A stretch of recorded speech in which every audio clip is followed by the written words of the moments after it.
Welcome to the Becoming Superhuman podcast, where we interview extraordinary people to bring you the skills and strategies to overcome the impossible.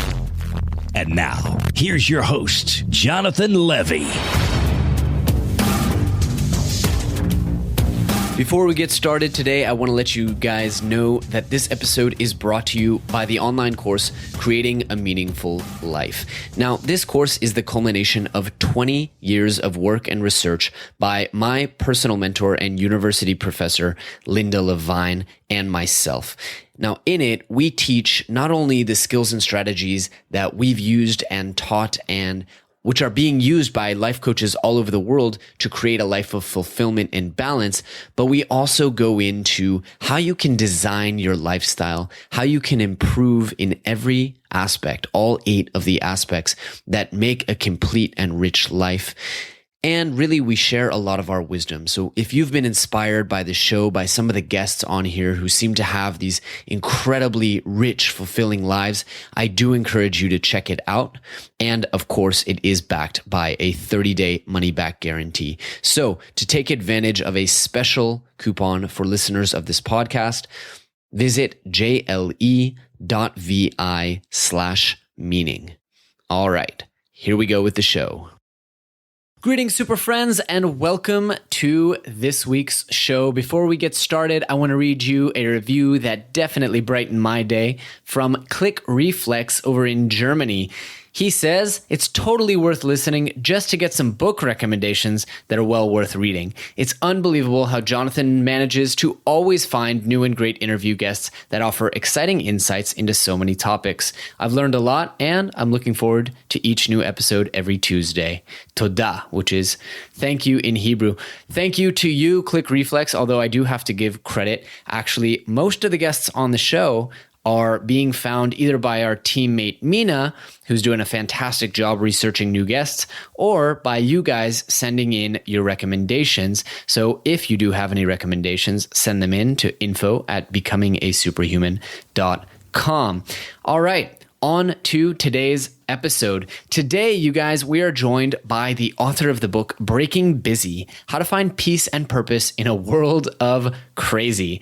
Love that title. She's also, by the way, the founder of Blissdom, which is the world's largest international women's business conference, and the co-founder of the Blissful Media Group, as well as the executive director of the Propel Women Leadership Initiative. Absolutely amazing resume. You may have seen her on the Today Show, Good Morning America, or featured on Sheryl Sandberg's website, Lean In. Now, in this episode with this amazing woman, we talk about how to break the endless cycle of busyness to discover your life's true meaning and purpose. Now, given that I've recently released a course with one of my own mentors on the topic of creating a meaningful life, you guys probably know that this topic and this focused attention and dedication towards designing your life is something that is very near and very dear to my heart. So you can imagine that I was very, very excited to learn from someone as accomplished and thought-provoking as today's guest. It absolutely is a packed episode with tons of actionable tips. I definitely took away some useful and applicable strategies and frameworks that I'm going to be implementing in my own life today. And I know that you are just going to love this episode. And so without any further ado, let me present to you Alli Worthington.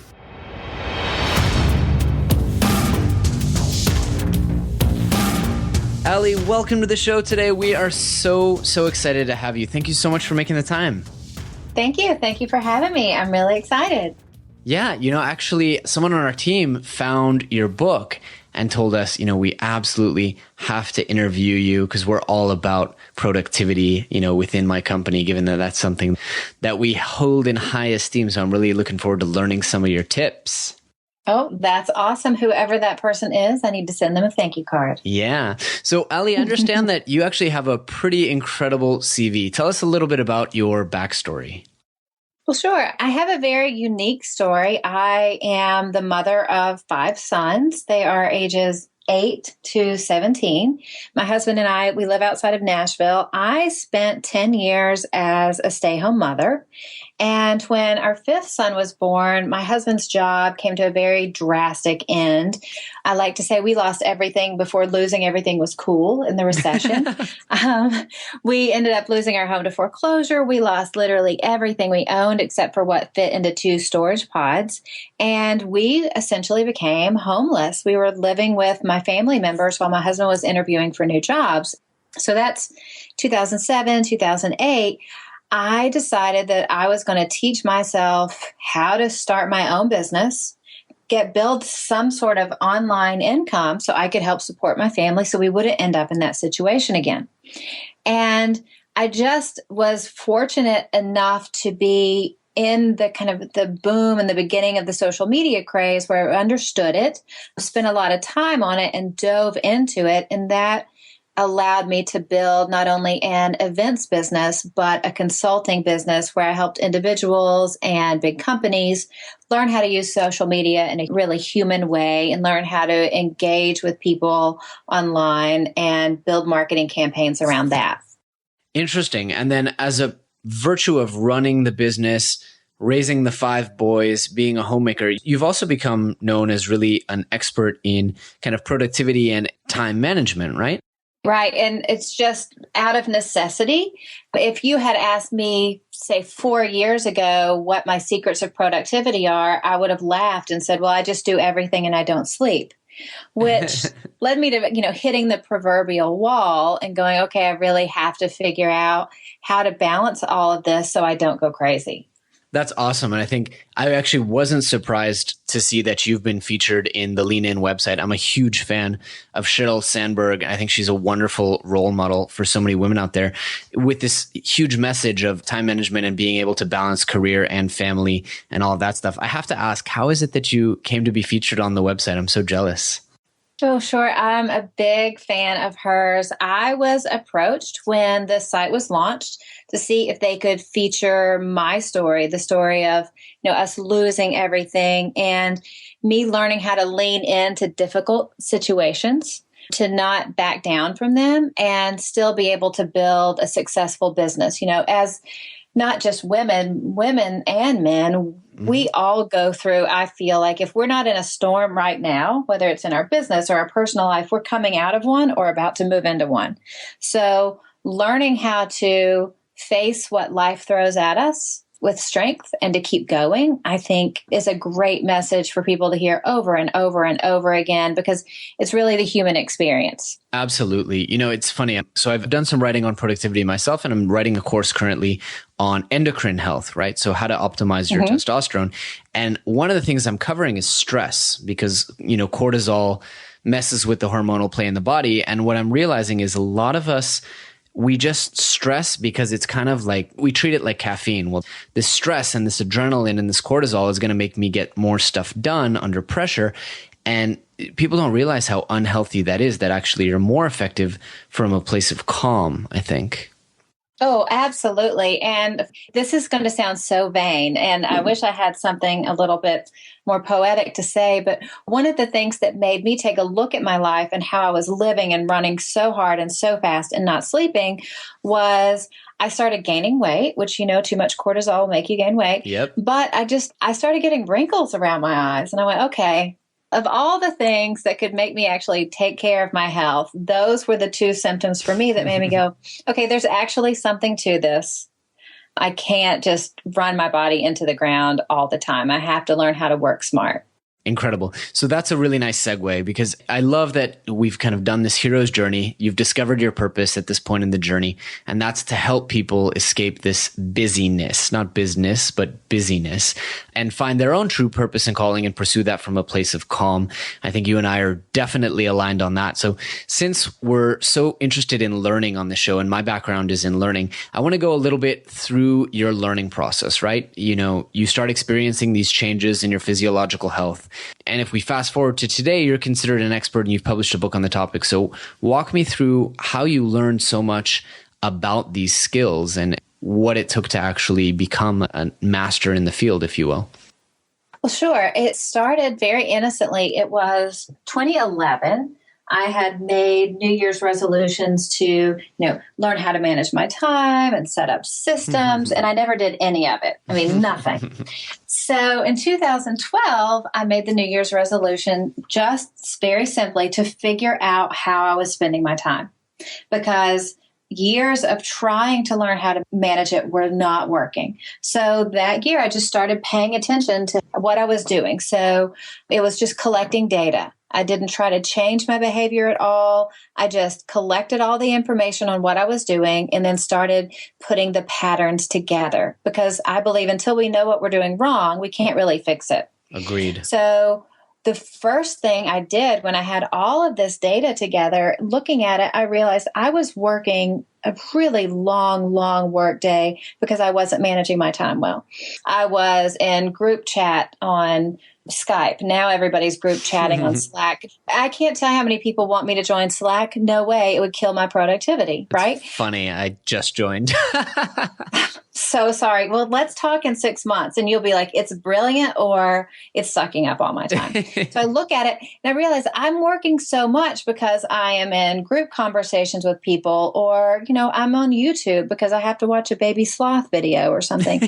And once I was paying attention to what I was doing, I was able to cut my workday down by 3 or 4 hours a day, simply by giving myself guidelines like, I'm going to be in and out on social media in the morning, use it again at night, but I'm not going to check in every hour, because we're very Pavlovian with our notifications. If we see a red dot on any of our apps, we're going for it, right? Oh, yeah.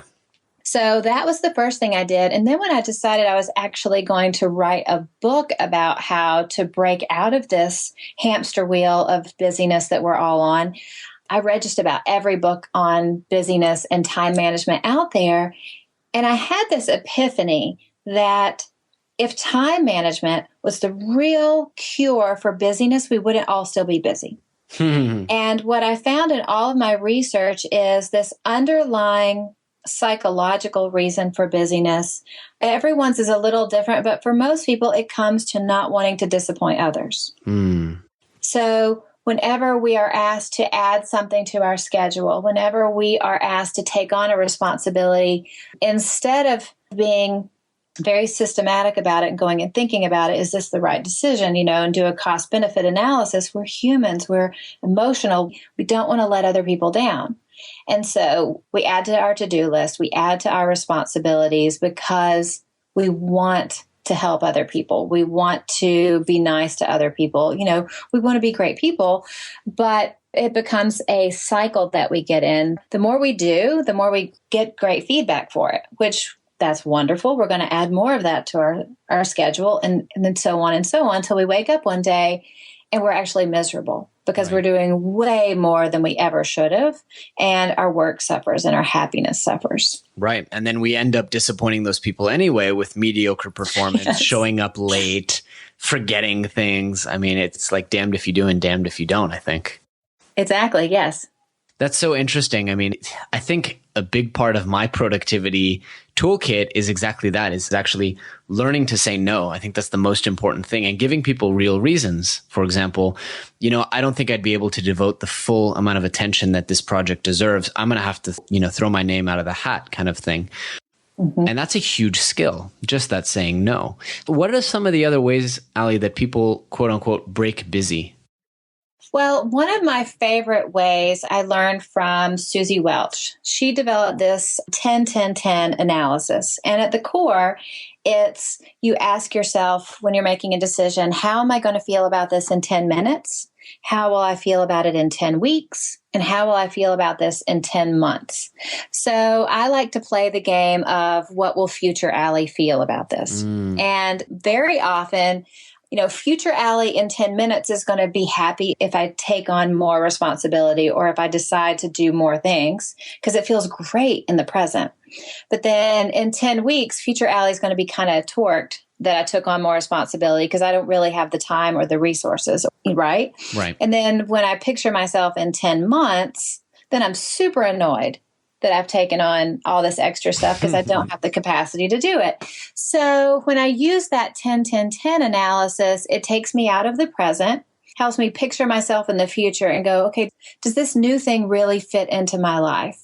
if it's not something where I go, yeah, I'm going to be happy in 10 months or 10 weeks or even 10 years, then it gives me that courage to say no very nicely, but to say no and turn it down in the present. That's interesting. So often on this show, a lot of the folks we talk to are talking about living in the moment and presence, mindfulness and stuff like that. That's the best and first argument I've heard for actually stepping out of the present moment, if even just for a minute, and how that can actually be such a beneficial tool. I think it's interesting, the exception that makes the rule, right? Right, absolutely. I mean, I actually have a Post-it note up in my office, and it is under the Post-it note, a hilarious picture that someone sent to me, a Wonder Woman, old school Wonder Woman, not from the Batman movie, with my head photoshopped on it. And then the Post-it note says, what would future Alli say? Because, you kind of think of yourself as a bit of a superhero. So I'm always asking myself, like, future Alli is going to be really torqued in the future if I do X, Y, and Z, which leads me to the next tip for breaking busy. It is making a stop doing list. So everybody that's creative, entrepreneurs, high performers, we want to work our way into things. We want to make a list of, 1, 2, 3, how we're going to take over the world and conquer everything. But what I had to learn was to identify 2 or 3 things at a time that I wanted to either stop doing right now, or when these situations came up in the future, I was supposed to remember to stop doing them. So I know for business coaching and consulting, there are certain types of clients I just don't enjoy working with. I actually, before I take on a new client, I'll very often have them take the disc profile and send it to me. Oh, that's because, awesome. I'll kind of get a gut feeling like I don't want to help anybody that I don't think can be helped, because it's not a good experience for them. It's not a good experience for me. It's not great for my reputation. So I have on my stop doing list, like a certain type of client that I want to stop taking them, because the experience doesn't go well for anybody. So it can be as easy as not having that extra piece of carrot cake after dinner, or a certain type of client you don't want to work with, whatever it is in your life. I think just like we have to remind ourselves to do things, we have to remind ourselves to stop doing things. Absolutely. There's so much wisdom there that I want to unpack really quickly that I found to be true. One is, when it's a do less list, it's so kind of gray area and flaky, like, oh, drink less. Or, so I did a stop doing list, which is stop drinking alcohol, because, people don't seem to respect, I'm only having 1 glass of wine. People want to be loving and kind, and they want to make sure your glass never becomes empty, and so on. So as a stop, it's much more powerful than as a do less. And I think that applies to many, many things. And the other thing that I thought was brilliant is this idea of firing customers. I've always been a big advocate of it. In my undergraduate career, I took a marketing class and we studied a case study of Best Buy and Magnolia, which are 2 branches of the same company, and how Magnolia routinely fires customers. We'll send them out of the store and just say, look, I don't think we're able to help you. I'm really sorry.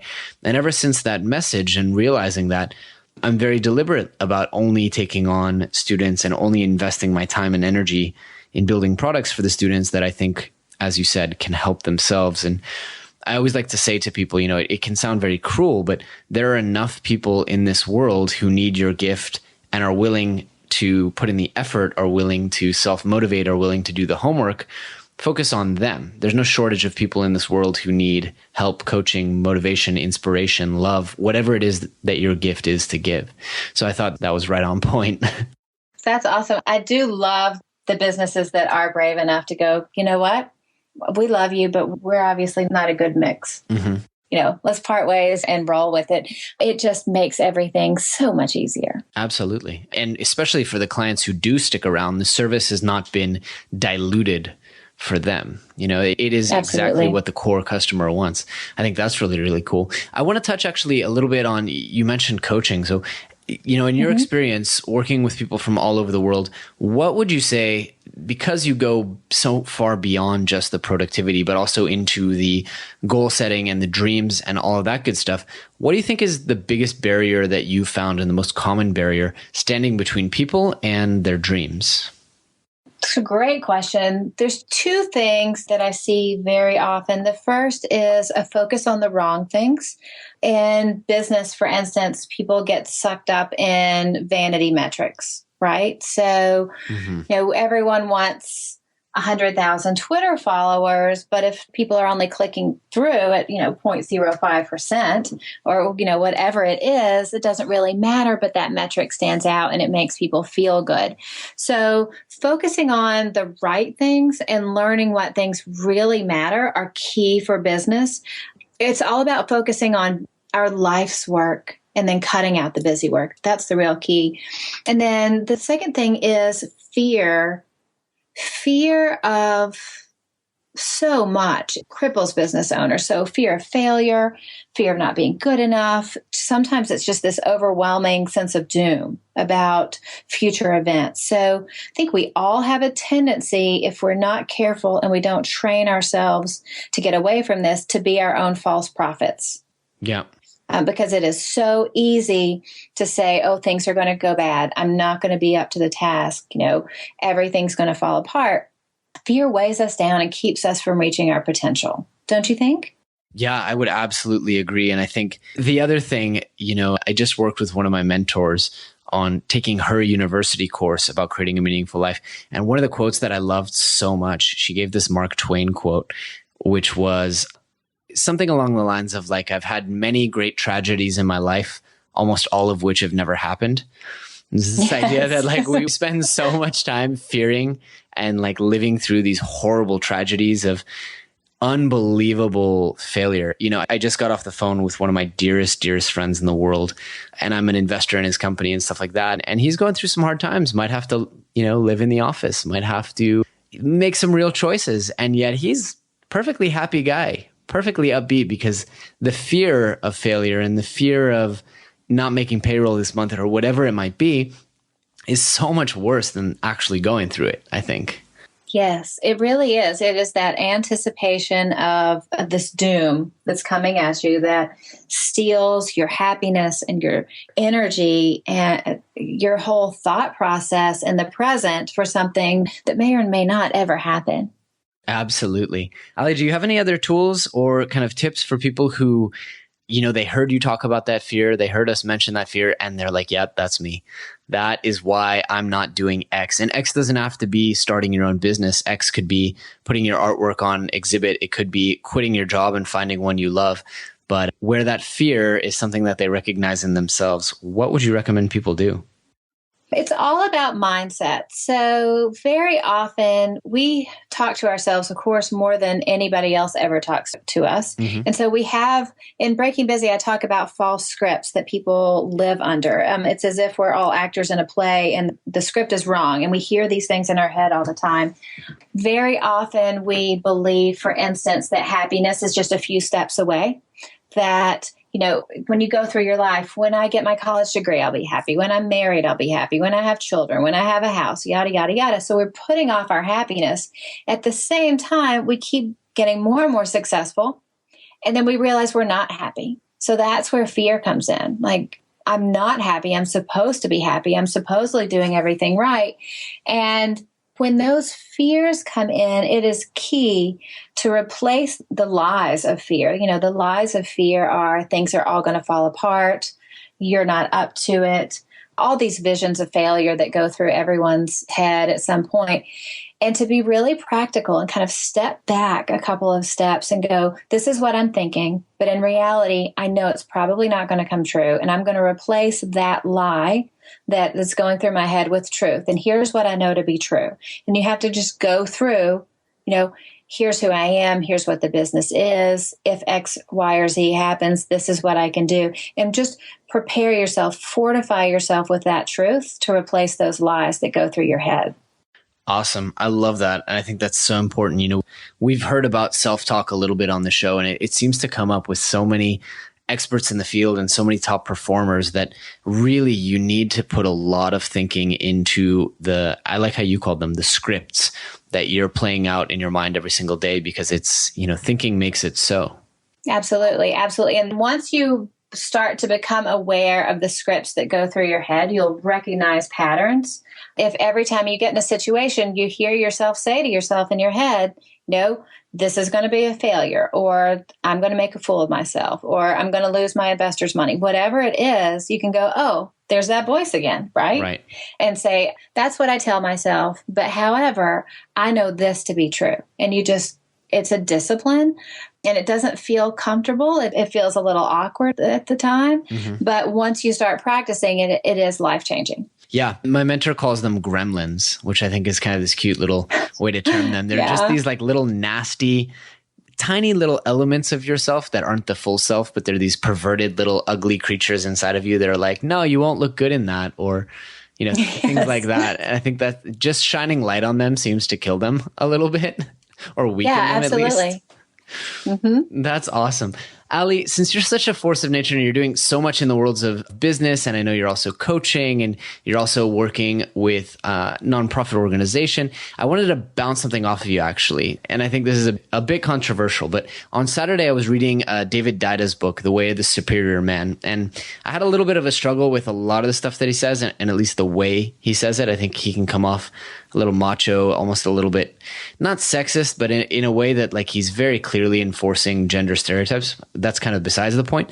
But he suggests that we all have these masculine and feminine energies. And in order to succeed in business, we need to channel our masculine energies, whether we're male or female, just in the same way that, say, to succeed in art, you're said to need to challenge your feminine energy. So I want to bounce this off you, right? Because you're obviously a mother of 5. You're obviously very in touch with your feminine energy, and yet you're kicking ass in business. So do you think that ambition and that purpose and sense of mission are part of channeling a masculine energy, or you think that's kind of BS? Okay, I preface it with, I have not read it, but it seems like total BS to me. Everyone has ambition and, purpose and a mission in life. This is something that I think we all are born with inherently.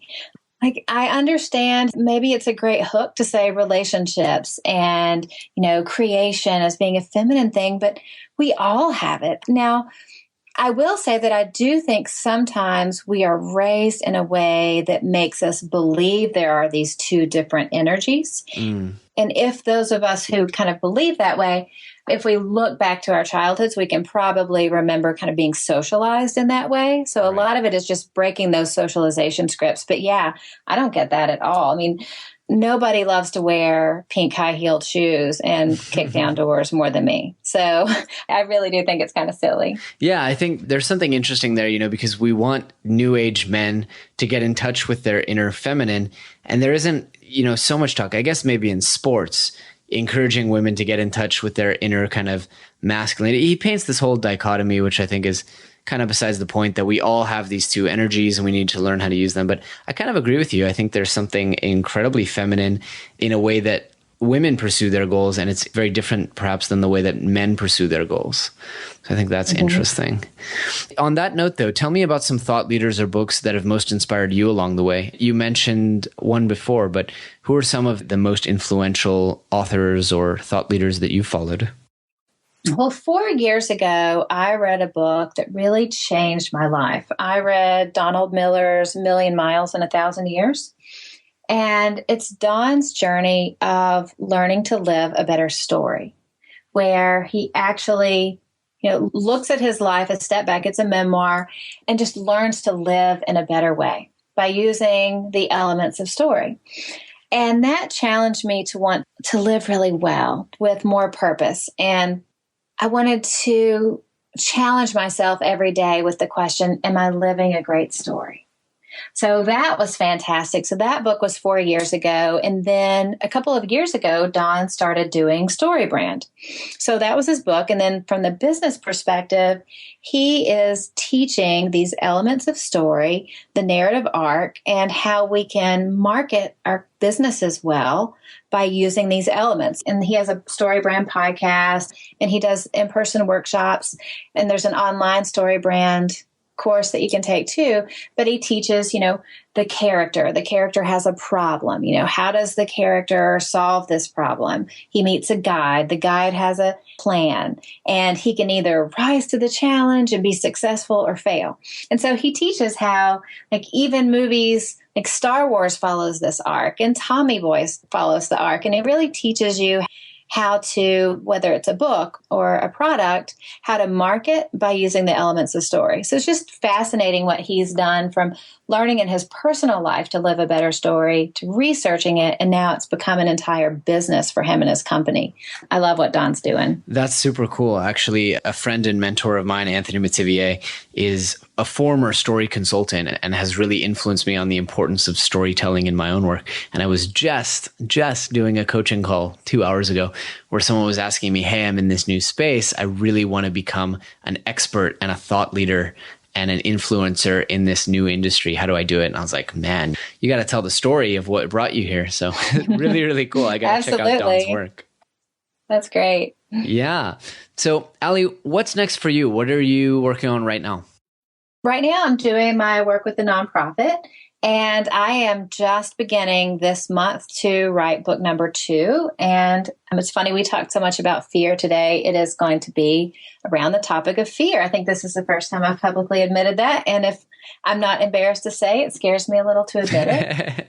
It's a tough topic, but I think it's so necessary. That's what I'm working on. That'll probably be out in about a year and a half.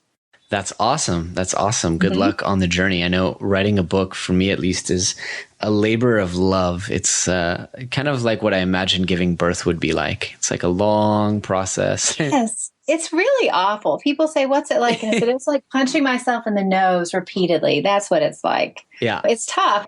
My husband sees me pace the dining room often, and he goes, oh, you're writing. And I go, yes, I'm writing because I'm pacing, because, you have all of this inside of you, and you really have to wrestle through what's the best way to share it so the reader can best understand it. It's all in our heads, but Getting it out can be so tough. So yeah, a lot of pacing. Yeah. So I have my own process. It doesn't involve pacing, but it does involve sitting at a cafe and staring out into the street. I have like a writing cafe where there's a lot of foot traffic. I mean, what's your method? Do you start with outlining, or how do you get all this knowledge out onto paper once you've decided to write a book? I do. I use Basecamp, and I'll make a text document in Basecamp for every chapter. And so I'll map out what story I want to tell in that chapter, what teaching points I want to use in that chapter, and then what the takeaway is for the audience. So I want to make sure I get story in, practical teaching for the audience, and then what their takeaway points are. And I'll fill all of that in, like what I'm going to use for story, what the teaching points are, yada, yada, yada. Then I'll write the chapter, and I write it all longhand. I can't deal with a Word document. I have to write it longhand and then type it later. And very often it's completely different than what I've prepared. It's better, hopefully. But just the process of me mapping it out in advance helps get my brain firing on all cylinders to be able to come up with great teaching points. And that's kind of my rough draft in Basecamp. Then my second draft is handwritten. Third draft will be typed. And by the time I get to the third draft of a chapter, it's decent, I hope. Wow, that's really interesting. The handwriting thing particularly surprises me, but also surprised me about Basecamp. And it's just fascinating to me. I mean, everyone I know seems to use a different task management tool, a different word editor, and a different, file storage app. So I think it's super interesting for me, especially to realize that my way isn't the only way. Well, and I'll tell you, I left out one process. I do save research and articles in Evernote just all the time. So I have like 10 different book topics folders in Evernote, and I'm constantly saving research in there. So before I even get to Basecamp, I'm gathering up all my Evernote notes to pull over to Basecamp for that chapter. Very cool. It's funny you mentioned Evernote, because I was going to say you could theoretically, I don't know what your handwriting looks like. Mine, it doesn't work half the time, but theoretically you could take your handwritten versions and Evernote would do optical character recognition, so you wouldn't have to type them. I've tried, but here's the thing. Once I'm writing a book longhand, you kind of get in the flow. So I become a doctor and my handwriting becomes illegible. Yeah. I see. So then finding maybe someone to do the typing for you as opposed to a machine might be the only way to make that more efficient. Absolutely. I think I may try out Dragon software for this book. Oh, cool. I've actually outsourced to people. I've outsourced a lot of my the small admin stuff around formatting, typing things up, creating subtitles for my courses. I've been pretty happy with it. So I'd be happy to chat with you offline about the services that I use and stuff. Oh, that's great. Thank you. Love that. Awesome. So, Alli, I know we're coming up on time here. If people want to learn more about you and about your work, I know you're doing a lot of different things. So I'll ask you, what are the different websites we should send them to, or social media profiles, or any of that stuff? Sure. Alli Worthington, Alli Worthington is my home base. And on Twitter, I'm just Alli, Alli. And everywhere else on social media, Alli Worthington. Oh, wow. You weren't kidding. You were in the early days of social media. It's a blessing and a curse. Today, I've received 3 different notifications to change my password on Twitter. People are always trying to hack that thing. Wow. But that's a killer username. Super impressive. Thanks.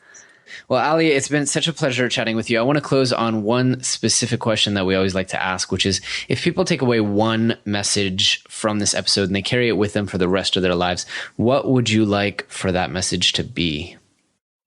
It's a great question. I really believe that we need to live the life that we are created to live. We're meant to live, not the one that we think we should live. And for most of us, we all need to break the busyness in our lives before it breaks us. So being proactive about it really helps us to live the life that we're meant to live. Awesome. That's a fantastic message. Alli, your book, Breaking Busy, as I understand, is on Amazon now, already on sale? Yep. Awesome. And we will link everyone in the blog post to that, and hopefully they'll use our link and support us. It has been such a pleasure chatting with you today. Thank you so much for making the time. I definitely learned quite a bit, and I do hope we keep in touch. Thank you. It's been wonderful. Great to be here. All right, Alli, take care. All right, super friends, that's it for this week's episode. We hope you really, really enjoyed it and learned a ton of applicable stuff that can help you go out there and overcome the impossible. If so, please do us a favor and leave us a review on iTunes or Stitcher or however you found this podcast. In addition to that, we are always looking for great guest posts on the blog or awesome guests right here on the podcast. So if you know somebody, or you are somebody, or you have thought of somebody who would be a great fit for the show or for our blog, please reach out to us either on Twitter or by email. Our email is info@becomingaSuperhuman.com. Thanks so much. Thanks for tuning in to the Becoming Superhuman podcast. For more great skills and strategies, or for links to any of the resources mentioned in this episode, visit www.becomingasuperhuman.com/podcast. We'll see you next time.